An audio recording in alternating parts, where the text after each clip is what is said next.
Vous ressentez une douleur au toucher. Vous avez des difficultés pour manger. D'accord. Au niveau des yeux, vous pouvez faire un mouvement de gauche à droite. Comme ceci. C'est douloureux. Intensément douloureux. D'accord.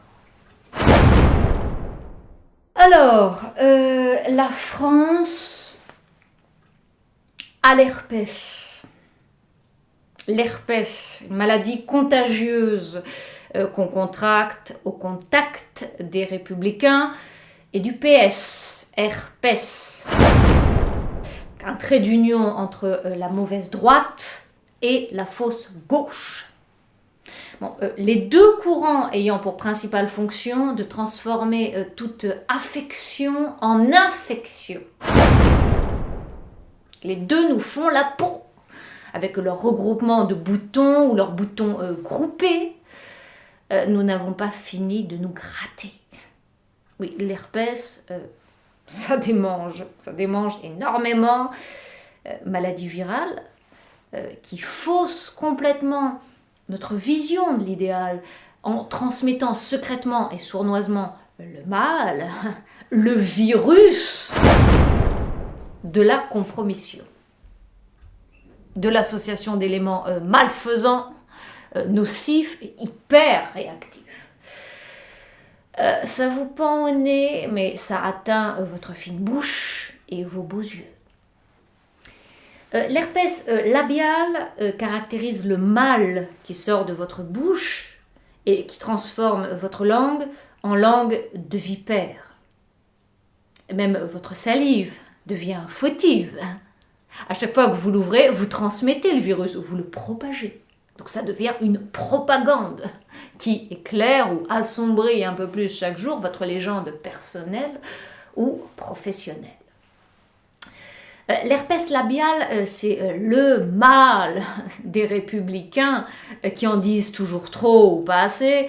Ce sont de mauvaises langues, plus extrêmes que les extrêmes, qui roulent des pelles au diable avant de nous parler de bon Dieu. Alors attention, songeons aux sujets les plus atteints, qui nous atteignent, Sarkozy, Estrosi, de malades qui n'ont pas fini de développer, de propager la maladie de tous ceux qui ne savent plus ce que parler veut dire.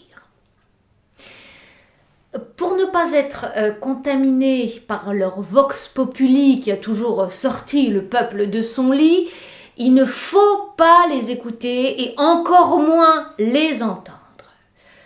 Leur parole n'est pas avantageuse, elle est dangereuse.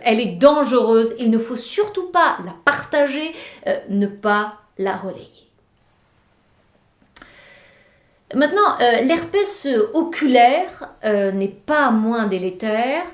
Figurez-vous que l'infection de l'œil par le virus peut conduire à la perte de la vision. C'est l'œuvre ou la manœuvre du socialisme faussaire qui nous pompe l'air. Alors, pas la peine de consulter le manuel, il vous suffit d'ausculter Valls, qui nous invite tous les matins du monde à voir le mal qu'il voit et que nul autre n'a vu, mais que nous sommes tous destinés à voir. Apocalypse pour les nuls. L'éclipse définitive de l'esprit. Voilà un homme qui passe son temps à se rincer l'œil avec nos larmes, qui nous fait pleurer non pas sur lui, mais sur nous-mêmes. Et le mal, c'est lui. C'est lui, la mort de l'idéal. Avec lui, on plie bagage. On n'est plus à l'âge des grands partages, mais du remue-ménage, du changement qui ne change rien, du mouvement sur place. Nous, pas bouger. Les voyants seront toujours au rouge parce que la première limace pressent les pires menaces. Donc, il va falloir qu'on s'y fasse. L'état d'urgence est le seul qui convient à la France qui n'a plus confiance en personne.